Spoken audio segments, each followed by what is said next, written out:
ଖୁସି ପୂର୍ଣ୍ଣତା ପାଇଁ ନଦୀମାନେ ଯେମିତି ସାଗର ସହିତ ମିଶନ୍ତି, ଝିଅଙ୍କ ସହିତ ବସିକି ବିବାକୁ ଆପେ ଆପେ ପୁଅ ଆସନ୍ତି। ଠିକ ଅଛି ଆଜ୍ଞା, ମୁଁ ମାନୁଛି ପୂର୍ଣ୍ଣତା ପାଇଁ ନଦୀମାନେ ଯାଇ ସାଗର ସହିତ ମିଶନ୍ତି, କିନ୍ତୁ ଆପଣ ଚିନ୍ତା କଲେ ମହୁମାଛି କଣ ଫୁଲରେ ବସି ମହିଳା ଉପରେ ବସନ୍ତି?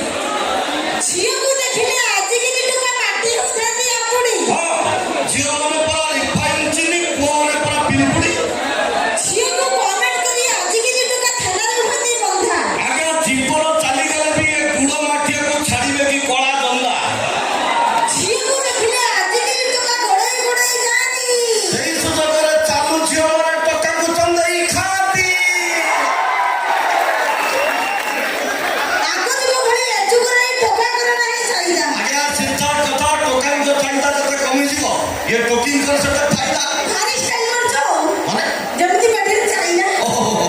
ଆମେ ପୁଅ ଗୁଡାକ ମେଡିନ୍ ଚାଇନା, ଆଉ ତମ ଝିଅ ଗୁଡାକ କଣ କଣ କଣ ପୁରା ବେଲଜିୟମ ଆଇନା। ସେଇଆ ମଧ୍ୟ ପଛରୁ ବୁଲନ୍ତି। ଦେଖ ଏଇଟା ମଞ୍ଚ, ଗାଡି ନାହିଁ। ଆଜିକାଲି ଟୋକା ଲମ୍ଫ କେବେ ଇଆ ଭାସୁଛନ୍ତି ପାଣି ସୁଅରେ, ଝିଅକୁ ପଛରେ ଗୋଡେଇ କରନ୍ତି। ଲାଜ ନାହିଁ ଛତାରା ମୁହଁରେ। ମନେ ମନେ ଭାବୁଛୁ ତୁ ଭାରି ସୁନ୍ଦରୀ, ହଁ ନି ତୁ ଆଉ ଏତେ ସୁନ୍ଦରୀ। ମୋ କଥା ମାନ, ସବିଙ୍କୁ ତୋର ଭଗାଡ଼ି ଏ ଛତରା କଲେ ଆଦରି ତ ଲାଇଫ ଯିବ ସୁଧୁରି। Thank you very much ladies and gentleman.